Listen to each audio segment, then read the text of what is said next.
Recomendaciones. Tenga siempre a la mano su Biblia para buscar en ella todas las citas indicadas. Haciéndolo así, comprobando, usted sacará mayor provecho en el aprendizaje y fortalecimiento del conocimiento de la palabra de Dios, única fuente de verdad, enseñanza dispensada. Seamos como los creyentes de Berea, los cuales recibieron la palabra con toda solicitud, escudriñando cada día las Escrituras, para ver si estas cosas eran así. Hechos 17:11. El capítulo 3 de Juan, desde el 1 hasta el 21. Juan 3, desde el 1 al 21. Dice Dios en su santa palabra. Y había un hombre de los fariseos que se llamaba Nicodemo, príncipe de los judíos. Este vino a Jesús de noche y díjole: Rabí, sabemos que has venido de Dios por maestro, porque nadie puede hacer estas señales que tú haces, si no fuere Dios con él. Respondió Jesús y díjole: de cierto te digo, que el que no naciere otra vez no puede ver el reino de Dios. Dícele Nicodemo: ¿cómo puede el hombre nacer siendo viejo? ¿Puede entrar otra vez en el vientre de su madre y nacer? Respondió Jesús: de cierto te digo, que el que no naciere de agua y del Espíritu no puede entrar en el reino de Dios. Lo que es nacido de la carne, carne es, y lo que es nacido del Espíritu, Espíritu es. No te maravilles de que te dije: os es necesario nacer otra vez. El viento de donde quiere sopla y oyes su sonido, mas ni sabes de dónde viene ni a dónde vaya. Así es todo aquel que es nacido del Espíritu. Respondió Nicodemo y díjole: ¿cómo puede esto hacerse? Respondió Jesús y díjole: tú eres el maestro de Israel y no sabes esto.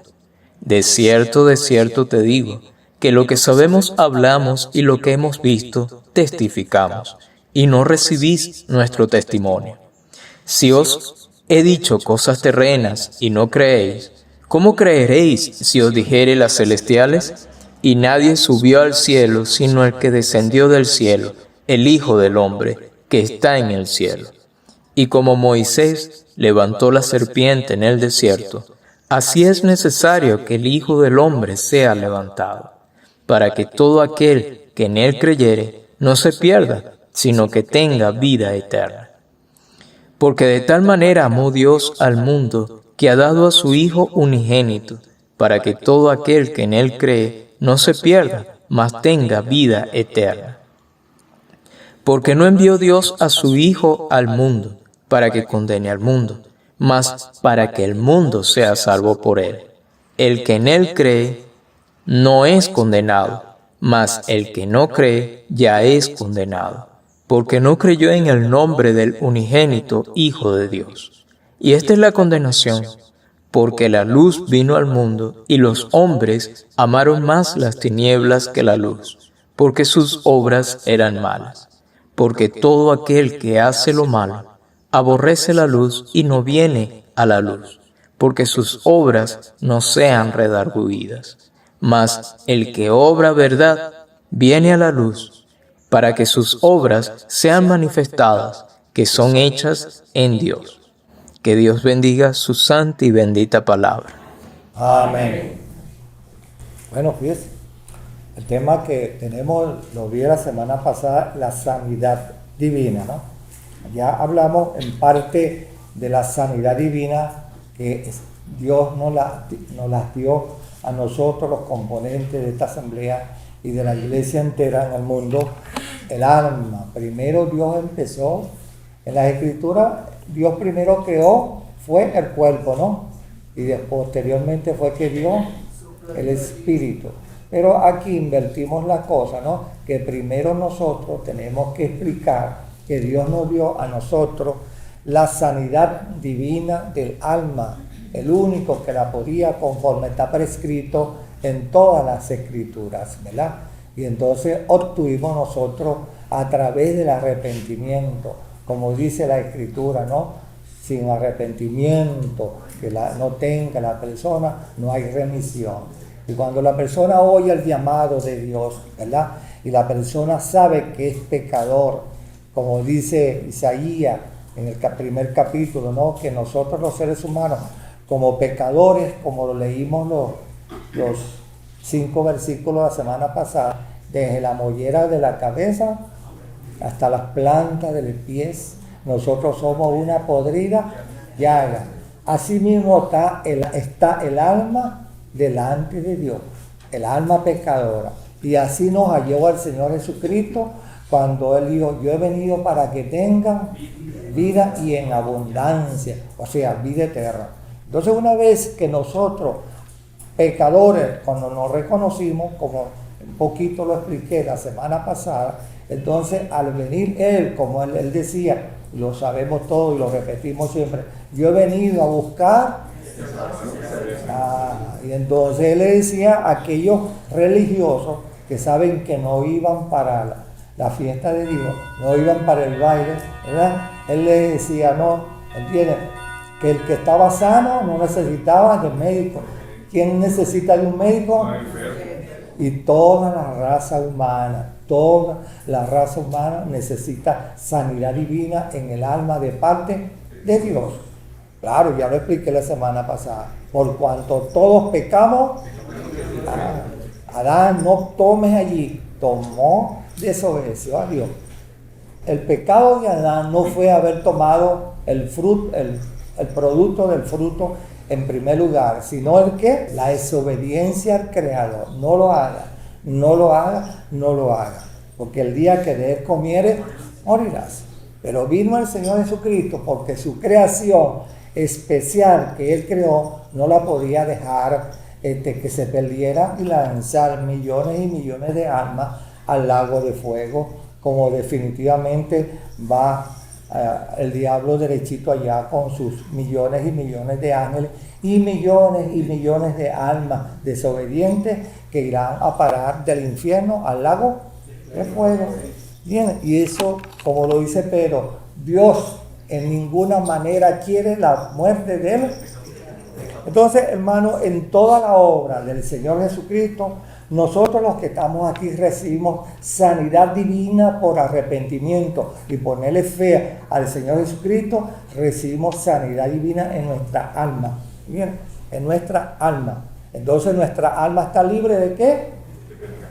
Él les dio algo en esa noche a los apóstoles cuando les instituía allí la Santa Cena, ¿verdad? ¿Qué le dijo Pedro?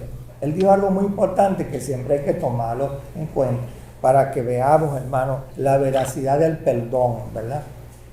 Cuando Pedro le dijo, Señor, el Señor se estaban lavando los pies a los 12 apóstoles. ¿Qué le dijo Pedro? Señor, ¿tú me lavas los pies? No, de ninguna manera. Entonces le dijo al Señor, si no te lavares, ahí viene.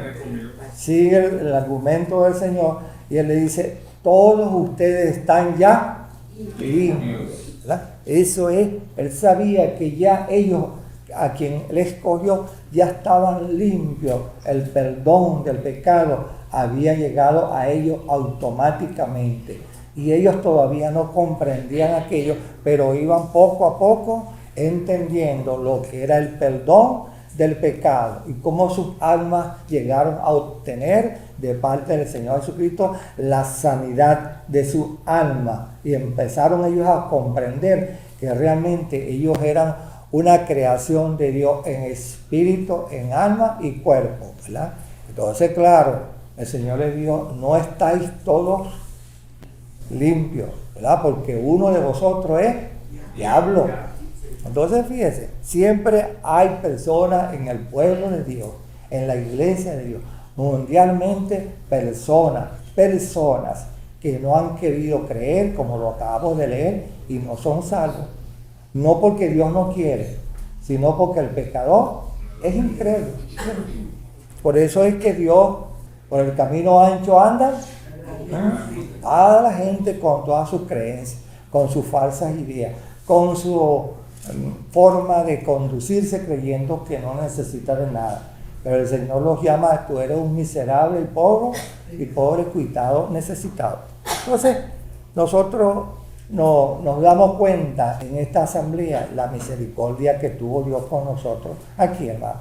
Porque nosotros pecadores, Dios nos trajo a esta pequeña asamblea para que formemos entonces, ¿qué? Piedras vivas, o sea, miembros, y para que el Espíritu Santo nos forme a nosotros como templo de Dios. Entonces, como dice Juan en su primera carta, ahora somos templo de Dios para adorar al Padre, al Hijo y al Espíritu Santo. Y tenemos constantemente perdón y comunión con Él. Ahora bien, la sanidad, ya todos estamos convencidos que hemos recibido la sanidad del alma. ¿A través de qué? De la sangre del Señor Jesucristo. Cuando Él vierte su vida allá en la cruz y dice, consumado está delante del Padre. Los ángeles oyeron, escribieron aquello en el libro. Oye, nuestro Creador preparó ya el camino libre para los pecadores, para que sean libres de aquella condenación y sean santos como nosotros, adorando a la Santísima Trinidad. Eso quedó escrito, ese clamor quedó escrito en todo el universo, en toda la creación, consumado es. Entonces, hermanos, nosotros nos convencimos cada día que nuestra alma, ¿entiendes?, no se perderá nunca porque están en las manos de ¿quién? Del Señor, esperando el arrebatamiento. El arrebatamiento, donde Él dice, voy pues a preparar morada.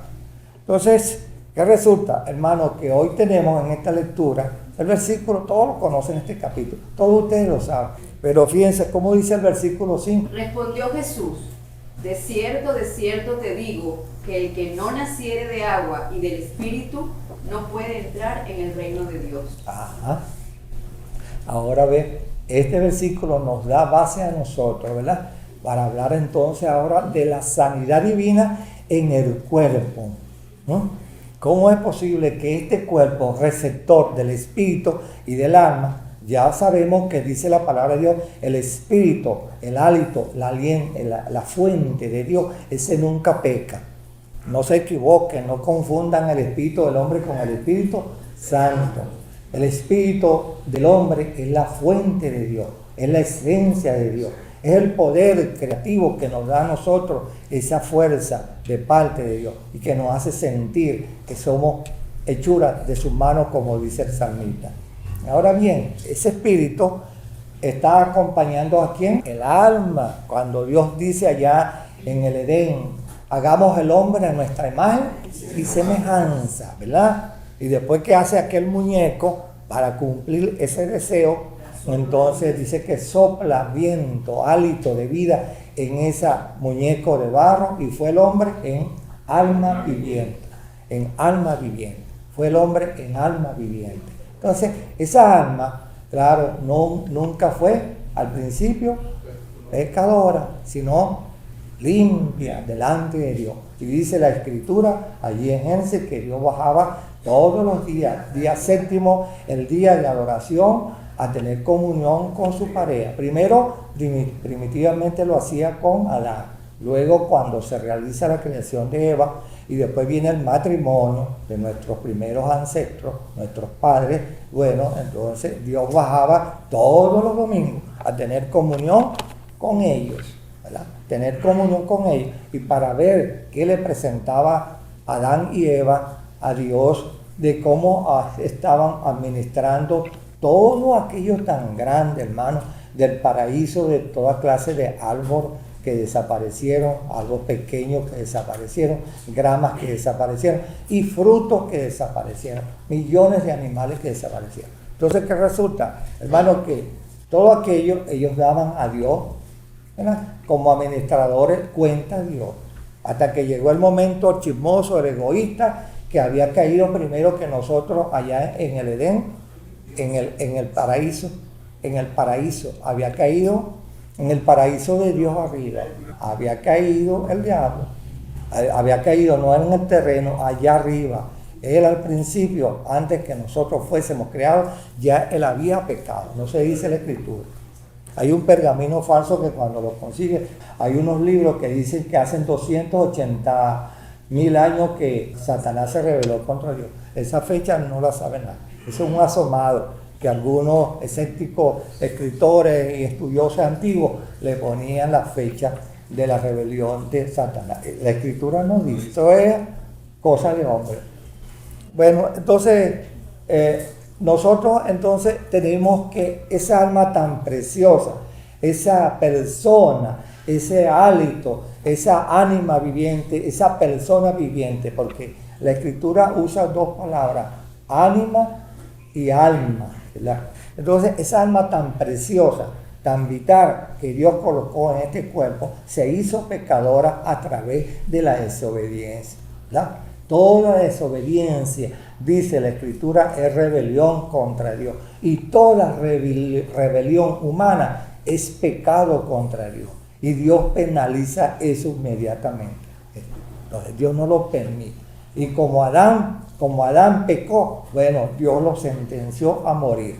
Dios desobedeció las palabras de Dios. Porque aún las creaciones que están arriba, cuando pecan, bueno, Dios las destituye. Y no tienen remisión según la Escritura. Bien, claro, viendo nosotros tan claro, oye, nosotros entonces, ¿cómo es posible que con todos ustedes se han oído, lo han oído y lo han recibido de algunas personas? Bueno, pero quien pecaron fueron ellos, ¿por qué tengo yo que pagar la culpa de ellos? ¿No? Dios dice más adelante, ordenando las Escrituras, dictándole a Moisés que Él es el Dios poderoso que visita la maldad de los padres a los hijos. Y que, como dice la carta a Romanos, hasta los 4 capítulos, 1, 2, 3 y 4, Romanos dice, ¿y qué pasó? Todos los pecados pasaron a todos los hombres, por cuanto todos pecaron, ¿verdad? Entonces estamos destituidos de la gloria de Dios. Así que ese pecado de desobediencia, es por eso que uno ve, oye, ¿cómo es posible que un niñito de 4 años sea tan rebelde, verdad? De 3 años rebelde, ¿verdad? Y oye, se sacude el niñito en la cuna y en la cama y en los brazos de la mamá. ¿Qué es aquello, hermano? Un producto que tiene el ser humano ya dentro de su composición, que lo dice la palabra de Dios allá en Génesis, que el corazón del ser humano, desde niño, es malo. Pero fíjense ustedes, entiendan bien esto. Ese niño que ustedes lo ven 2 años, 3 años, 4 años, es rebelde. Sí, rebelde. Y le patean a su mamá las caritas y todo, y hacen de todo. Y lo que la mamá le da lo tira al piso con eso, hasta que no le dan lo que él quiere. Todo. Miren, no sé, pero eso es producto. Los pediatras que estudian mucho esto para saber esa composición, dice que hay un producto químico en la sangre de nosotros los seres humanos que ya se va desarrollando en los bebés cuando empiezan a hablar y a caminar y a manifestar ya lo que son, ¿verdad? Es una química que le da fuerza. Miren, es como la gasolina que usted le echan a las motos y a los carros, que apenas le aplican el acelerador. El niño tiene esa reacción aunque tenga todos los privilegios, todas las bendiciones, reacción. Dios dice que el hombre, al haber comido nosotros, ¿verdad? Nosotros los humanos, haber comido Adán, ese producto, ese producto del mal, él dice el árbol de la ciencia, pero la palabra entre paréntesis, el mal. Entonces cuando comen eso, bueno, se envenenó Adán y Eva, y ese veneno pasó en la sangre, lo que dice la Escritura en el capítulo 3, ¿no? Y Adán y Eva tuvieron hijos según su imagen y semejanza. ¿Ve? Adán y Eva tuvieron hijos e hijas según su semejanza. Entonces heredamos nosotros el pecado de nuestros padres y eso pasó a generación. Yo hablaba el otro día con una hermana, pero ella se reúne en la iglesia pentecostal y estamos hablando de el castigo generacional relacionado con eso que estás diciendo ahorita, de que castigará hasta la 4ª generación. Eso se puede en realidad cortar. Ella me decía que eso se puede cortar con oración para que ese castigo no llegue a nuestros hijos, que por eso hay veces que nuestros hijos repiten los errores de los padres. Eso se puede. Ellos lo llaman mal generacional. No, mal generacional, pero no se puede revertir, porque Dios lo sentenció hasta para siempre, porque es parte. Dios sentenció la muerte doble, dual, individuar el alma y el cuerpo. Entonces, claro, cuando Dios dicta a Moisés la ley, claro, le suavizó, porque fíjate, por parte de Dios habló de la cuarta generación, porque era lo que entendía en ese momento, ¿no? Había generaciones que llegaban todavía a la cuarta generación. Ahorita nosotros llegamos a 2 generaciones y media, de acuerdo a los estudios de la Organización Mundial de la Salud. Y actualmente en el mundo entero la Organización Mundial de la Salud tiene un estudio genético que dice que nosotros los seres humanos, fíjate bien, que nosotros los seres humanos a través de 8.000 generaciones es cuando nos perfeccionamos y nos podemos librar de ese daño de la sangre envenenada de Adán y Eva. Y eso es falso. Se podrá filtrar algunas enfermedades, que lo vamos a ver en otras semanas, me las recuerdan porque hay algunas enfermedades que los antiguos trataron de evitarlas y no lo pudieron porque es plan de Dios. Ya lo vamos a ver. Interrumpa, también lamentablemente muchos cristianos de otras denominaciones han llamado a eso y que la maldición generacional. Son palabras únicamente comunes, maldición generacional, porque generación tras generación, dice Dios, mira, lo repite el Padre, el Hijo y el apóstol Pablo repitió junto con Pedro, inspirado del Espíritu Santo. Ese mal generacional, hermano, es como dijo el Señor Jesucristo, que el mundo va ¿de qué? Ahora, ¿cómo vamos nosotros a revertir las palabras del Señor Jesucristo? El mundo va de mal, ¿verdad? Y cada día, hermano, fíjense, una de las cosas que no entienden algunos cristianos porque no estudian bien el capítulo 10 y el capítulo 11 del libro de Génesis. Allí Dios reunió a todas las tribus que estaban enfrascadas en Mesopotamia, en la cuna de la civilización, ¿verdad? Donde se dividen entonces, y Dios allí tomó el momento, no vamos a acabar con esto, vamos a llamarlo a esa palabra que ustedes están expresando, ¿verdad? Y esa gente allí, Dios lo llamó porque tenían un solo color de raza, tenían un solo idioma y tenían un solo propósito. ¿De qué? De mantenerse unidos, ¿verdad? Entonces Dios, en la época del capítulo 10 y 11 de Génesis, divide entonces en 4 ramales, en 4 raíces, en 4 componentes de uno descendiente de Adán. Es decir, la raza blanca, la raza amarilla, la raza negra y la raza roja. De una sola raza, en la cual se llama en la escritura subraza, una subraza. Pero ¿por qué Dios lo hace? Porque Dios sabía que a la larga una sola raza de Adán y Eva se iba a descomponer. ¿Por qué? Porque cuando ellos estuvieran unidos, multiplicándose en una forma genética, el pecado los iba a descomponer a ellos, los iba a deformar físicamente. La mujer iba a tener hijos deformados, ¿verdad? Y todavía los escritos griegos hablan de que en ese entonces tribus que no se mezclaban, salían hijos con un solo ojo, con una nariz torcida, chincos, con varios dedos y con varias formas. Es decir, el mismo tipo de sangre. Entonces, Dios se aprovecha y claro, en su sabiduría de Dios, y allí en la torre de Babel, Dios confunde entonces las lenguas, ¿verdad? Y los distribuye a cada quien el día de Pelé. Pelé significa distribución, el cartógrafo que Dios utilizó para dividir entonces esas 4 hijos de Noé: Sem, Jafet, Can, y después viene Cus, que significa rostro quemado.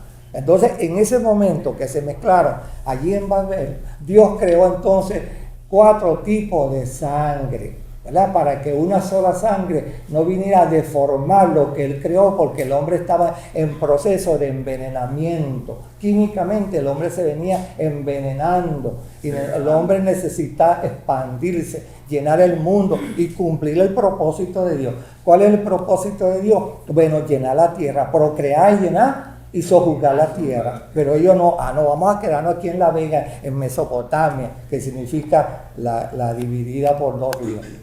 Entonces Dios dijo, no, así no.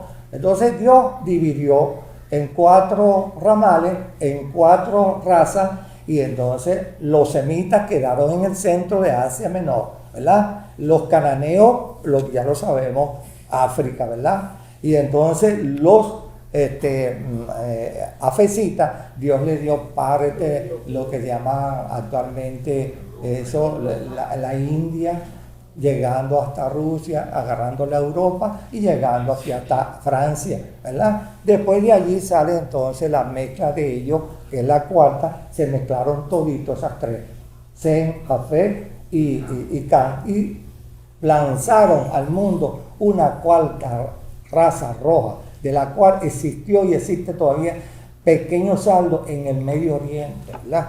Pero para eso lo hizo Dios, para poder determinar los 4 tipos de razas. Cuando se mezclaron esos 4 tipos de personas que Dios los creó a su forma, de Adán y Eva, entonces empezaron ellos a mezclarse y dejaron la raza humana de ser deformados. Ahora, ¿por qué? Porque eran demasiado sanguíneos, demasiado guerreros. La guerra no la creó Satanás. ¿Quién creó la guerra? Dios. ¿Por qué? ¿Por qué creó Dios la guerra? Lean el capítulo 3, oigan bien, y anótenlo si quieren. Va a encontrar que cuando Dios le lanza las 3 maldiciones a Adán y a Eva, le dice, y enemistad pondré, fíjate. Enemistad pondré entre ti y tu simiente. Significa las 2 simientes. Ahora, ¿qué resulta? Pónganse entre comillas. Cuando vemos nosotros, enemistad pondré entre ti y tu simiente. Es decir, que las 2 simientes que salieron de allá y la simiente que dio en la torre de Babel empiezan a desarrollarse en el mundo entero en 4 puntos cardinales, ¿verdad? Porque tenemos 5 continentes, con Australia el 5º continente. Cuando empezaron las razas humanas a multiplicarse, ya el hombre estaba allí en Babel, bueno, ya distinto, ya hablaba otro idioma, ya se empezaron a mezclar las parejas distintas y empezaron a multiplicarse. Pero la palabra de Dios se cumplió, que siempre había agresividad y ha habido guerra en la raza humana. ¿Por qué Dios creó esto? ¿Verdad? Porque habla el libro de Job que al principio hubo una gran guerra. En arriba el diablo se rebeló contra Dios. Entonces hubo una guerra contra Dios. Entonces, ¿qué pasó? Satanás se rebeló, pero entonces vino el ángel Miguel, que es el guerrero guardián, y enfrentó a Satanás, hasta expulsar a Satanás a sus lugares. Y muchos millones de ángeles Dios los encadenó y está en el infierno. Mientras que Satanás se escapó y vive en unos mundos galácticos donde Dios dice, solamente Dios conoce el trono de Satanás. Y allí Satanás es el que planifica las guerras contra los ángeles santos que hacen la voluntad de Dios y cumplen las comisiones de Dios, como lo encontramos en los libros Grandes Doctrinas y en los Salmos. Entonces Satanás allá le hace a ellos. Cuando yo les dije una vez que leyeran el capítulo 24 o 26 de Isaías, donde dice que allá hay un ejército, hay un cuartel, hay una guerra allá en las regiones celestiales. Satanás impidiendo, hermano, que vengan bendiciones hacia los hijos de Dios y bendiciones hacia esta tierra, ¿verdad? Y que suban peticiones de la iglesia hacia el trono de Dios. Es por ello que Dios, el Señor Jesucristo, allá en Lucas 18 nos recomienda: no desmayen, no dejen de orar. ¿Por qué? Porque vuestras oraciones, si ustedes no son persistentes, no entran, porque hay alguien que impide que las oraciones entren por la puerta de gracia. Una vez se les expliqué por dónde queda la puerta de la gracia. Dice la Escritura: por el norte es la entrada y salida al cielo. Y hay una puerta, hermano, por el norte, ¿verdad? Siempre la Escritura habla del norte, noroeste, entre el norte y el este, ¿verdad? Hay una puerta donde los ángeles de Dios bajan a traernos las bendiciones, la respuesta de Dios y también donde suben nuestras peticiones. Así está en la Escritura, hermano. Teología de calidad. Entonces, ¿qué pasa, hermano? Que también los ángeles luchan, ellos luchan para que los ángeles malos nunca lleguen las bendiciones. ¿A dónde encontramos eso? En el libro de Daniel. No encontramos, dice que Daniel oraba 21 días y los ángeles impedían que las oraciones llegaran. Pero para que Daniel, que se esforzó en la oración para pedir respuesta, dice que vino el ángel Gabriel, Ángel y Gabriel, los dos vinieron a ayudarlo. Vinieron a ayudarlo a él para que él pudiera pasar con la respuesta de Dios. Hay impedimento allá. Es por eso que... Claro, por eso hay personas que, oye, no debemos llorar, porque los demonios, mira, están desatados. Claro, son seres invisibles que no los vemos, que no los entendemos, pero sí vemos sus malas prácticas, pues. Y entonces este mundo tan bello y hermoso que yo creo está convertido en una selva negra, fea, horrorosa, que pronto Dios va a destruir esto. Entonces, ¿qué resulta? Allá se creó la guerra y Dios lo permitió, porque Dios le dio un tiempo a esa guerra entre ángeles malos. ¿Y a dónde encontramos eso? El capítulo 12 del libro del Apocalipsis. Y dice que el ángel fue arrojado de allá de las alturas y sus ángeles, y Miguel prevaleció, Miguel lo derrotó para siempre, lanzándolo acá a este mundo en el periodo de la gran tribulación. Y después de la gran tribulación, que son 7 años, Satanás después pasarán 1000 años y será juzgado antes de nosotros allá en el gran trono blanco. La raza humana condenada será juzgada en el gran trono blanco. Y nosotros, los creyentes, seremos juzgados en el tribunal de Cristo allá arriba. Es distinto. Y la guerra de Armagedón es literalmente una guerra. Claro, es literal. Es literal. Claro, la guerra de los ángeles es literal también, pero espiritual. Porque eso no es de palabra, eso es de hecho. O sea, cada momento. Ahorita, bueno, los ángeles buenos y nuestros ángeles guardianes están velando para que nuestras súplicas suban allá al trono de la gracia. No se vaya a creer, eso es un proceso muy largo. Por eso el Señor Jesucristo nos recomendó en todo oración, oración, oración. Y este género no sale sino con ¿qué? Ayuno y oración. No es que, no, tú oraste así la semana pasada, leí Juan 3:16 y oré un poquitico, pues estoy muy ocupado. Estás perdiendo. Ya que usted menciona el ayuno, tengo mi amiga que ella se reúne pentecostal. ¿Es lícito hacer ayuno? Es que mira, el ayuno tiene varios bemoles.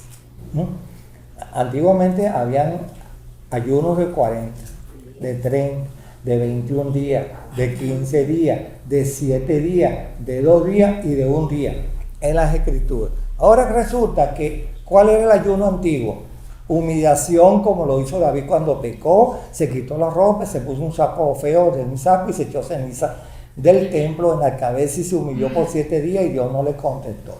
¿Por qué? Porque había pecado. Esa es otra cosa que tienen que tomar en cuenta. Por más que la persona ayune con mucho sacrificio del otro, si ha pecado y no ha confesado antes, no hay respuesta. Porque si confesamos,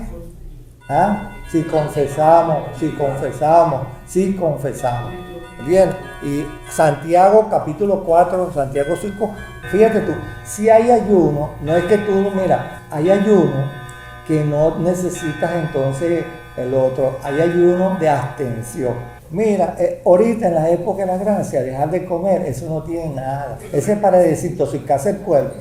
Pero hay cosas, mira, hay cosas que Dios mandó en la sana doctrina, las cartas apostólicas, las cartas universales, hermano, que es más importante. ¿Qué me valdría a mí que yo me ponga por lo menos en ayuno desde las 6 de la mañana hasta las 6 de la tarde y estoy peleado con mi esposa? Sí. O con mis hijos, o digo de todo en mi casa y soy un monstruo en mi casa. ¿Tú crees que Dios aprobaría eso? En ninguna manera. ¿Qué vienes tú? O me diría Dios, arregla primero tu problema que tienes con tu esposa, con tus hijos, con tu hogar. Entonces ven y presenta lo que tú tienes. Así es la fórmula ahora. De corazón, alma redimida, alma transparente, alma con conocimiento, que ahora ve a Dios clarito. Dios mío, perdóname. como hizo David en el Salmo 51, con mi corazón contrito. O sea, sí, maté, asesiné, robé y adulteré. Perdóname, Señor, tú lo sabes, tú lo viste. Entonces Dios lo oyó aquel corazón y lo perdonó. No le permitió que desarrollara el hijo, el pecado, no le permitió. Y le quitó el hijo. Entonces, bueno, Dios es muy sabio. Y en la Escritura, hermano, lo que enseñamos tenemos que tener muy transparente con la teología y lo que enseñamos. No todo el que hace ayuno llega a la presencia de Dios. Eso que hacen los mesiánicos hacen una cena grandísima en el día, desde por las 5 hasta las 5 de la tarde, hora 6, y entonces en la noche recogen todo y eso lo regalan ellos, según tengo entendido que no se lo comen, pero comen otras comidas especiales. Eso que ellos en ese día, por temor que recibieron algo negativo, no lo prueban. ¿Lo sabían ustedes? Ellos hacen un ayuno y una tremenda comelona, pero llaman a otras personas, llévate esto y llévate lo otro. Después ellos ya tienen una comida especial preparada, que no la haya visto las otras personas o la hayan tocado otras personas, porque creen ellos que se van a contaminar. Es una cantidad de cosas, requisitos, que ya hoy en día, en la época de la gracia, ya no. Hoy en día todo es de corazón, porque ahora, antiguamente el Espíritu Santo no estaba en el ser humano. Ahora Dios, el Espíritu Santo, está con nosotros, en nosotros y por nosotros, constantemente. Lo más importante es espiritual. Claro, hermano. ¿Qué es lo mejor? ¿Qué fue lo que dijo el Señor Jesucristo?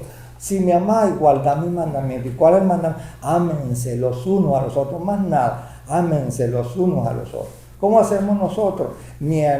Para amar a una persona, mi enemigo es un enemigo, ¿verdad? Les vuelvo a hablar, les vuelvo a repetir. Dios instituyó la guerra. Y les digo, ¿por qué? Porque de ahora en adelante, allí de Génesis 3:15, Dios nos ha acompañado hasta ahora. No te dejaré. Entonces, en esa guerra espiritual, el alma de nosotros está luchando siempre contra el mal espíritu, pero el cuerpo también está luchando ¿contra quién? Contra mi vecino. Pero mira, tú eres feo, tú eres flaco, mira, tú eres el otro. ¿No? Cosas que le dicen ahora, uno no le presta atención, ¿verdad? Porque uno, el creyente, anda delante de mí, sé perfecto, ¿verdad? Y no te enguerrilles con esto, no te enguerrilles con el otro. Anda delante de mí, que yo te estoy viendo, yo te estoy viendo. Pero nuestro Señor Jesucristo también cuando entró al templo y vio aquel poco de buhoneros, y también Él se molestó. Claro que sí, porque todavía no estaba, oiga bien, estaba creada la iglesia, ni estaba la dispensación de la gracia, no, venía el Espíritu Santo, pero estaba la ley, y la ley decía, el templo era únicamente para oración. Mi casa será llamada. Ellos se olvidaron y violaron los mandamientos de ellos. Y el templo era, eso era mercado persa, vendían pajaritos, vendían animales, vendían de todo allí. Allí estaba lo bueno y lo malo. Y Dios, el Señor Jesucristo, como vio 2 veces en la vida, agarró un látigo y sacó todo aquello. ¿Bien? Y nadie le pudo refutar. Yo lo hago porque así está escrito. Mi casa de oración será llamada. Por eso es que uno debe de respetarlo el día domingo, venir a la presencia de Dios, porque Él hace actos de presencia. ¿Bien? Pero cuando nosotros, el ayuno, hermano, no es así dejar de comer. Yo muy poco, una sola vez, traté de hacer, sí, con toda seguridad, sin ninguna mente. Una sola vez yo traté de hacer ayuno para conseguir algo y no llegué ni a las 2 de la tarde. El ayuno puede ser levantarse más temprano y dedicarle más tiempo a la oración, por ejemplo. Claro, ese es el verdadero ayuno, la lectura de la palabra. ¿Por qué la lectura de la palabra? Porque la palabra te dice, mira, rectifica, mira, aquí pecaste, mira, por lo menos, mira, aquí en Gálatas capítulo 5, 4, dice, aquí hay 17 palabras aberrantes. Letra, porque a lo mejor tú estás allí, no robarás, no mentirás, no tendrás ídolos, el otro, todo eso, no seas blasfemo. Y entonces uno tiene que repasar. Ese es el verdadero ayuno. Yo tengo que rectificar. Mira, le debo al vecino 100 bolos. Vecina, tú, toma tus 100 bolos y hoy en día sí, eso es ayuno. Me ofendí con el vecino, perdóname vecino, perdóname. Eso es ayuno, ¿verdad? Pero hermano, una pregunta. ¿Sabes que en el libro de Daniel, Daniel ayunó por 21 días?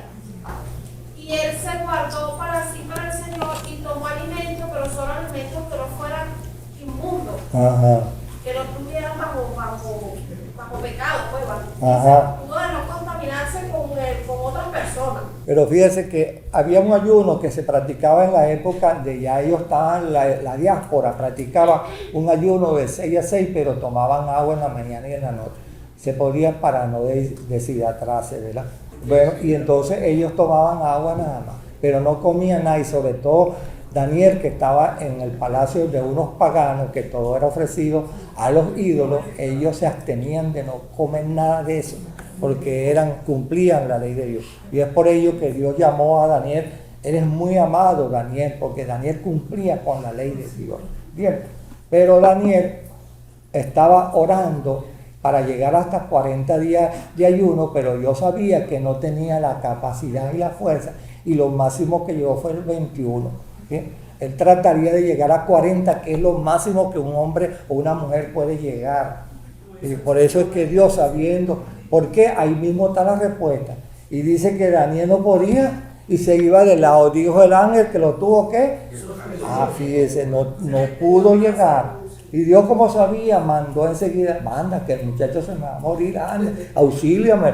Y vino y le dio la respuesta. Eso es la respuesta allí mismo, hermanito. Y uno debe tomar las cosas conforme Dios nos las está explicando, no como uno las quiere interpretar. Bien. ¿Quién es Leviatán? Leviatán. ¿A qué Hay 3 frases, mira, hay teólogos malísimos en el mundo entero, en la historia. Hay personas que dicen que el rinoceronte antiguo era Leviatán, la ballena antigua era Leviatán, pero el verdadero Leviatán está en Job, es un animal anfibio de todo dar que Dios creó único y se asemeja al diablo. Oigan bien, para terminar, esto es muy importante. Ese Leviatán verdadero está en el capítulo 38 del libro de Job. Ese animal podía estar allá arriba en la montaña del Ávila, podía estar en el fondo del mar, podía quemar lo que quisiera con el fuego que botaba. Nadie lo podía cazar. Nadie podía matar ese animal, nadie, era soberbio como ninguno, y por donde pasaba se llevaba todo que lo arrastraba, era un monstruo que no hay descripción. Entonces, como no hay descripción y me quedaron ni siquiera huesos, porque Dios lo destruyó, pero hay una palabra que es el Leviatán legítimo que Dios habla en el libro de Job, representa biológicamente a Satanás. Dice allí, anótelo, hay de aquel que ose con molestarlo. Pongan esa palabra entre comillas. Hay de aquel que trate de molestarlo. Es lo mismo que Satanás. Por eso es que Satanás hay que respetarlo. Dijo Miguel, que Dios te reprenda. ¡Oh, Satán! ¿Verdad? No dijo nada, que Dios te reprenda. ¡Oh, Satán! Entonces, ¿qué pasa, hermano? Eso es lo que uno debe presentar. El Leviatán, ya sabes, un monstruo que Dios lo tuvo que retirar porque ya no había quien lo matara. O sea, que sí existió. Claro que existió, y ahí lo dice la Escritura. Dios le está dando una descripción a Job, ¿dónde estaba tú y fulano? Y le explica muchas cosas importantes. Era de todo una cosa que Dios creó maravillosa. Mira, hay un carrito que acaban de crear los ingleses, que lo venden únicamente para los multimillonarios. Un carro que puede estar en el fondo del mar, el fondo del río, en las montañas, y ya casi vuela por ahí, en medio, lo están perfeccionando. Los ingleses tienen ese carrito, todo único en el mundo, lo están perfeccionando. ¿Qué pasa? Bueno, Dios hizo porque su creación, Él creó ese animal. El dragón es otra cosa, pero el dragón fue un animalito que duró hasta la edad 1500, por ahí, más o menos hasta la edad 1500, en Asia, en Europa, allá no, en Europa no, en Asia Menor, duró. Y parte de la Inglaterra vieja, pero ya eso desapareció porque eso no le convenía a Dios por amor. Fíjense ustedes que hay un tipo de león en las Escrituras que Dios tuvo que retirarlo de la tierra porque era tan agresivo que no podían matarlo nadie. Entonces Dios tuvo que retirar ese tipo de león de la tierra. Se llama el león asiático. El dragón sí existió, es la representación del diablo. Lo que quiere decir que los chinos adoran al diablo como incrédulos que son la mayoría de ellos. Y sin embargo dice ayer en Génesis, en Apocalipsis, que cuando Satanás es arrojado, dice que Dios lo puso preso dice al dragón antiguo, a la serpiente antigua. Dios lo agarró, lo puso preso por 1000 años. Mediten sobre este capítulo, hermano, y mediten ustedes y pregúntense, ¿cómo logré yo obtener la sanidad de mi cuerpo? Fíjate, el alma. Y la palabra que va coronada en eso, ¿cómo logré yo obtener la sanidad de mi cuerpo? Se llama regeneración. Anótala, regeneración. Aquí está en el capítulo, ¿verdad? Y lo veremos, si el Señor lo permite, el próximo domingo. Bendito nuestro Dios y Padre Celestial. Gracias, Señor, por esta palabra que hoy nos da a nosotros un chiquitico, oh bendito Señor. Gracias, oh bendito Padre Celestial, porque has colocado a este tu instrumento para que guíe a tu pueblo, Padre Celestial. Guíanos, Padre amado. Condúcenos, Señor, por el camino del bien en todo momento, bendito Señor. Enséñanos, bendito Padre, a amarnos los unos a los otros, bendito Señor. A poder, Señor, auxiliar al que está caído. A poder, Señor, transmitir, Padre amado, tu palabra divina. Que en nosotros no haya, Padre amado, ningún rastro de soberbia, ni engaño, ni maldad alguna, oh bendito Señor, sino por lo contrario, Padre Creador universal, que cuando nos vean, te vean a ti, oh bendito Señor. Ahora, bendito y amado Padre Creador universal, llévanos, Señor, con tu paz y tu bendición a cada uno de nuestros hogares, bendito Señor, y apártanos, Señor, de la mano del enemigo, bendito Creador universal. Todo esto lo pedimos en tu nombre, que es sobre todo nombre nuestro amado Señor Jesucristo. Amén. Amén. Maranata, ven Señor Jesús, ven pronto.